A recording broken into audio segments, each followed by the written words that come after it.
Hello, everyone. Welcome to the first ever episode of Behind the Red Door. I am the voice behind the show, Smuzi Ndlovu, known on social media platforms as Smuzi Ndlovu, or rather Uncle Smuzi. You can find me on TikTok, Facebook, Instagram, Twitter. I'm not really big on social media platforms, but I'll try to be more active now with this show coming out. And yeah, welcome to Behind the Red Door. So, I quickly want to get into why I chose this. It's really, it's really the most cliche answer I could actually give. It's so tacky, but I love it. So, where I reside, my door was a shade of. Oh, excuse me. My sinuses are acting up. It's early winter and I'm still not adjusted to everything that's happening. Oh, excuse me. I might sneeze throughout the rest of this episode, but just bear with me. It's not the most pleasant thing I could actually be going through right now. Right, as I'll say. So, where I currently reside, my door was a shade of red, almost maroonish. And recently I repainted all of the doors in the yard, and all of them were a oxidized red, because literally all the doors, I think from the initial point of me living here, I've noticed that all of the doors have been nothing else but red. So it only made sense to buy a shade of red, repaint the doors, and kind of keep that way. Now, behind my particular red door is a room that I personally occupy. So this is my workspace, this is my personal space, this is my Shangri-La. And the conversations that happen behind this particular red door are things that I now feel necessary to share. So this is why I came into the title Behind the Red Door. Now, I went on to look at the associations that are associated with the color red. And what I found was the most historical associations to the color red are sacrifice, danger, and courage. So I took the courage and I actually took these three. There's another list, but I took these three and I was like, okay, I think I'll use this as the basis of the concept of Behind the Red Door, because should anyone listen to this, what I'm gonna share for me personally is I'm going to give off a whole lot of personal information, of which I am not really a fan of, but you know what? We're doing this. It's conversations that are not a lot of people are or were comfortable having, or that I was comfortable having. But I feel as though it's just about time. Share it. Let it be out there, right? Other associations that are linked to the color red would be heat, passion, activity, sexuality, anger, love, and joy. Many of which are going to be discussed, but today in particular, I'm going to be looking at passion, activity, sexuality, and I'm going to use the following talking points. We're going to be talking about me, myself, and I in particular today. Me, myself, and I being. I'm going to make this episode about me, but also about sex, preferences, topping and bottoming, my orientation, or just orientation in general. All these things: foreplay, seduction, preparation, pillow talk, basically the ins and outs of how I picture, whilst giving kind of little nods to what I do behind the red door. This is a very personal episode for me, and it will continue to be a personal experience with this podcast. Something of which I didn't necessarily want to do, but I was encouraged on by many people, so I'm definitely for it. Right. Let's start with me in particular. My orientation, many would not believe. I'm actually a bisexual individual. Um, However, I have a preference for dating men. Not that I'm not attracted to women, definitely I'm attracted to women, but in this particular day and age right now, I'm trying to avoid that particular train smash. Um, it's not because I have anything against women. They're perfectly fine from a distance. I can admire, I can appreciate, I can, I guess fantasize. No, not necessarily, but I do feel a sense of attraction towards women, a sense of respect towards women, and in my books, that's perfectly okay. If one day in the near future, I guess I go back to having a defined interest or defined preference in women, I will definitely travel back to that. But I wouldn't cross it off my list. Um, what is my role?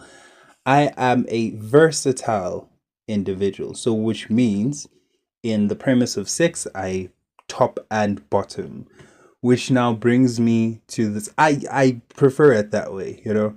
One point I was a power bottom, and it was really, it wasn't what it was chalked up to be, I guess, by so many people who much prefer bottoming. I get the sentiment, I get, the feeling, the driving force behind it, but for me personally it wasn't all that. But yeah, it is what it is. And then let's talk about my contrast between topping and bottoming. So um I first started topping in, when was it, 2019. Prior to that I was bottoming, uh with the occasional side action.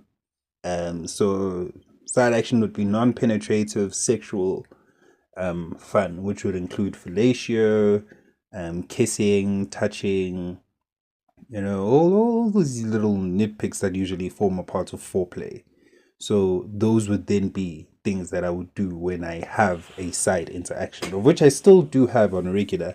You know, any one of these odd days when I do feel the need to not have any penetrative sex, because for me, honestly, penetration is not all that it's chalked up to be, but it does have its charms. It does have its winning aspects. Um, yeah. So I have been topping since 2019 to date. It's been a very interesting experience. Just recently, I had a very nice experience where it was um oh, I can honestly say I understand why so many tops are topping, and I can understand also why so many bottoms bottom. But for me to find a happy medium in between, I had to kind of take on the risk of saying, I'm not comfortable with just one side of the coin. Let's have it both ways. And I am fortunate enough to have met individuals who have made each of those experiences something to write home about, you know? Um, how did I come to discover that? So I was in a relationship for the first time ever. I think I dated a versatile guy. I think I had a thing for dating versatile guys, but I wasn't too in my head about the fact that a person could be verse. I just knew topping and bottoming, and that was just literally the end of it. Queer culture was nothing I really paid so much close attention to, but that's not the topic at hand. Um, I came across versatility when at some point I found this guy and we met and we dated, and our first experience he said to me, "Can you top me?" And I was like, okay, this is very interesting, and I partook of it, and it was, I was shy, I won't lie. I was shy, I was nervous, but it really opened up a new door. It really took me somewhere, because it's like, you know, how can I put it in my own words? You know that refreshing, crisp taste from a super cold beverage, that refreshing feeling. That's what it felt like, and that's what it constantly feels like every single time. Instead of refreshing, it's a warm, fuzzy, tingly feeling that you get. Ooh, ooh. But let's not get lost in the moment. Um, and in contrast to bottoming, so bottoming for me has been uh, a point of late, a point of discomfort, because damn, so many tops don't know what the hell they're doing. It's a nightmare. It really is just not something to, I so wish people could do more foreplay, more kissing, more touching, more fellatio, more like prep your bottom. Find out if your bottom is prepped and comfortable enough. Don't they have any sort of, concerns? in terms of your size. Don't go all buck wild now, speeding like you're running a marathon. Take it easy. Start it out slow. Have a pace. Control your breathing, because how you breathe also affects your partner and how they're breathing and how they are, and the reciprocating parts of it also. I honestly wish people could, like, at best do more research, find more positions that work better for them, find styles, pace, tempo. Come on, man. Don't consent. I think the biggest thing for me that has made bottoming such a pleasurable, well, maybe a few experiences pleasurable, um, but mostly topping has been pleasurable for me, because when I ask for consent, even during the act, it's a matter of, are you okay? Should I continue? Should I stop? That gives me the clarity to proceed forward the way I would like to, and without putting someone else in an awkward and very unpleasant position. Because what you don't realize as a top is that the bottom on the receiving end, there's a lot happening in those moments of you just going to pound town. There's air being pumped into there. There's friction. There is sometimes discomfort. Sometimes you're not hitting the correct point. We'll get into discussing G points and everything, I guess, in the next episode. But I think as an introductory episode, this is very out there. I've not heard of a podcast that really does this, but let's hope I'm starting a new trend. I feel as though sharing what I'm sharing right now for other people may become a sound story. If you guys can, feel free to literally just ask any questions that you'd like to ask, and yeah, Bob's your uncle. I'll continue to cover more points, but just to give a round off to this, because I have like 3 minutes left. I so wish people would do more pillow talk. Preparation, douching. Please research it. Find out what douching is. You honestly, in my books, I people have different fetishes. Maybe people like a mess. I'm personally someone who doesn't like a mess and isn't comfortable with giving a mess. And although sometimes the situation may not allow for situations like douching to take place, but you know, be clean. Some people prefer it shaved. Some people prefer it hairy.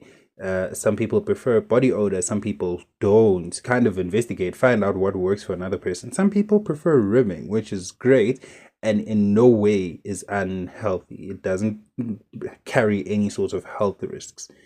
Head as well. So head, fellatio, one and the same thing. Um, what am I missing? What am I missing? Find out a person's preference, a person's role. Don't be swayed apart just because someone is looking for a masculine bottom or a feminine top, or a discreet gent, or someone who's discreet in public but very feminine in private, or discreet in public and very masculine in private, or feminine in public and very feminine in private, or feminine in public but very dominant in private. Don't take away from people's preferences. I have my own preferences, but my preferences tend to come with the conversation. I think I'll cover this in the next episode, but for me, preference really stems from conversation. I like to talk to a person, get to know a person beforehand, kind of gauge where you are mentally, what's your reasoning process. Take me through your thinking process. How did you reach this particular conclusion? What was it that really made it worth it to kind of take the conversation from here and sway it to there? I'm a very open person in terms of conversation. I have no boundaries. I will ask you questions like we are in an inquisition. And if that is going to feel like it's too much for you, then clearly, darling, you're not for me. But anyways, guys, thank you for listening to the first episode of Behind the Red Door. My name is Smuzi Ndlovu, known on all social media platforms as Smuzi Ndlovu. I hope to produce more content for you and drop it on a weekly basis, if not maybe 2 days or 3 times in a week. But your feedback will actually be my guiding walk. It was fun kind of sharing this because I think I've covered all of my talking points, and yeah, there'll probably be more structure going forward. But hope you enjoyed the episode. Hope you guys will show some love, leave some comments, kind of give your thoughts on what I've just touched bases on. This has been me with Love and Light signing out.